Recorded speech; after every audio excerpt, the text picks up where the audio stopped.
Assalamualaikum dan salam sejahtera bersama saya Al-Fairis Jemurin.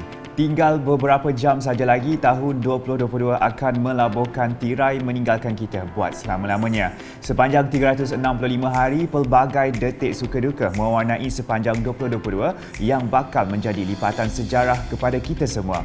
Rangkuman tahun 2022 kita mulakan mengenai peristiwa terbesar berlaku dalam negara iaitu Pilihan Raya Umum PRU ke-15. Setelah dilanda pergolakan politik lebih 2 tahun, Malaysia akhirnya mengembalikan proses demokrasi negara ini kepada rakyat melalui PRU ke-15 yang diadakan pada 19 November 2022.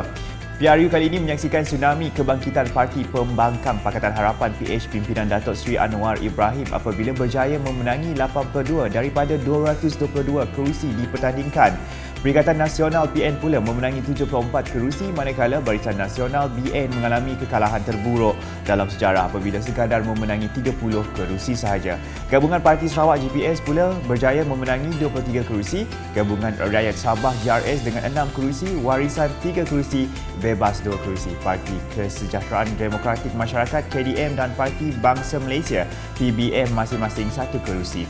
Perubahan lanskap politik negara itu menuntut campur tangan yang di-Pertuan Agong Al-Sultan Abdullah Riayatuddin Al-Mustafa Billah Shah apabila mencadangkan penubuhan kerajaan perpaduan susulan tiada parti yang dapat membentuk kerajaan.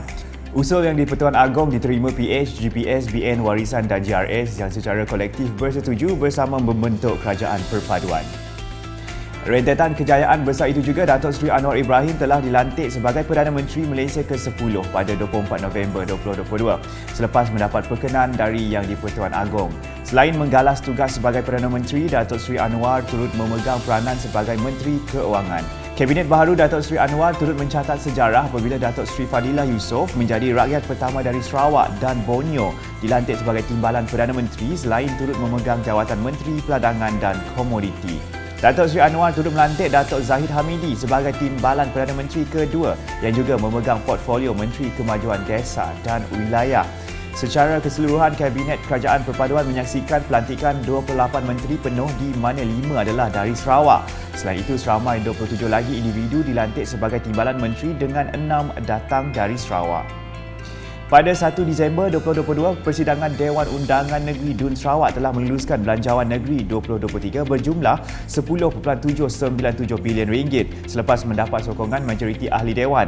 Belanjawan dibentangkan oleh Premier Sarawak Datuk Parti Tan Sri Abang Abdul Rahman Zohari Tun Datuk Ahmad Openg pada 21 November 2022 itu dijangka menjana lebihan RM238 juta dengan unjuran hasil RM11.035 bilion dan jumlah perbelanjaan biasa sebanyak RM10.797 bilion.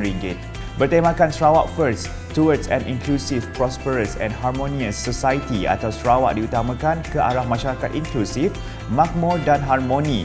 Belanjawan itu berpaksikan kepada 5 prinsip antaranya membangunkan ekonomi yang lebih berdaya tahan, berdaya saing dan saksama.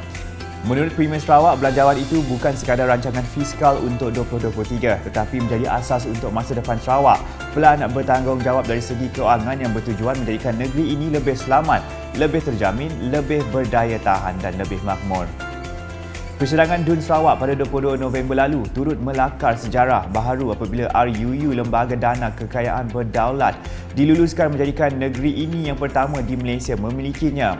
RUU Lembaga Dana Kekayaan Masa Depan Berdaulat dengan peruntukan awal RM8 bilion itu dibentangkan oleh Premier Sarawak Datuk Partinggi Tan Sri Dr. Abang Abdul Rahman Zohari Tun Datuk Ahmad Openg setelah mendapat sokongan majoriti ahli Dewan.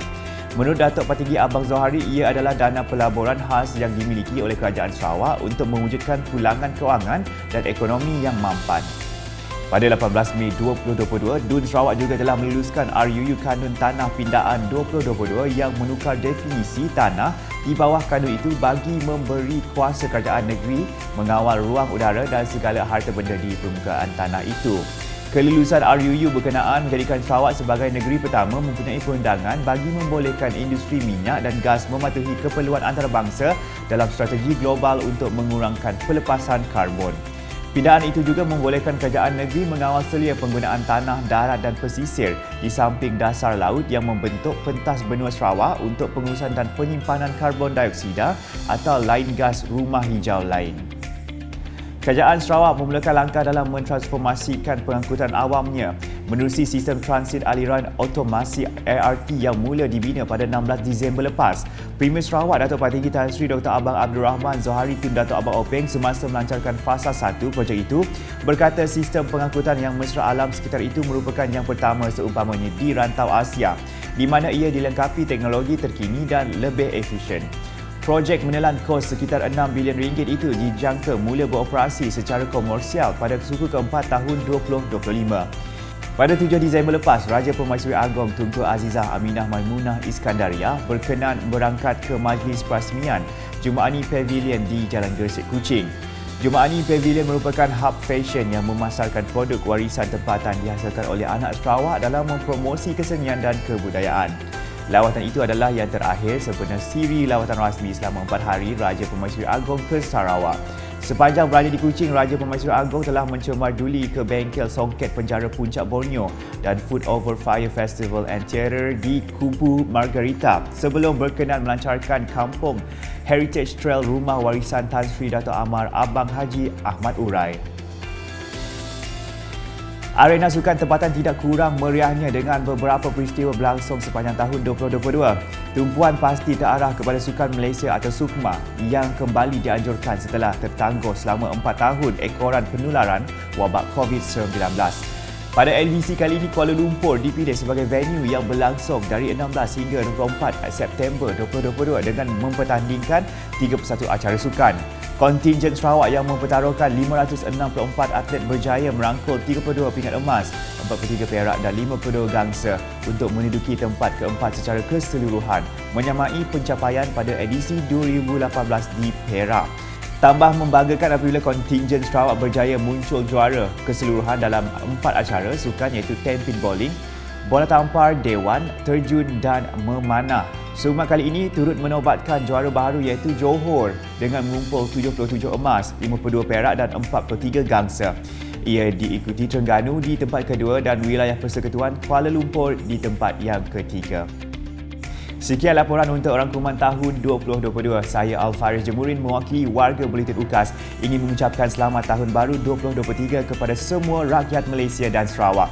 Semoga tahun 2023 memberi kita semangat baru untuk mencapai lebih banyak kejayaan dan meneruskan usaha menggapai matlamat yang telah ditetapkan.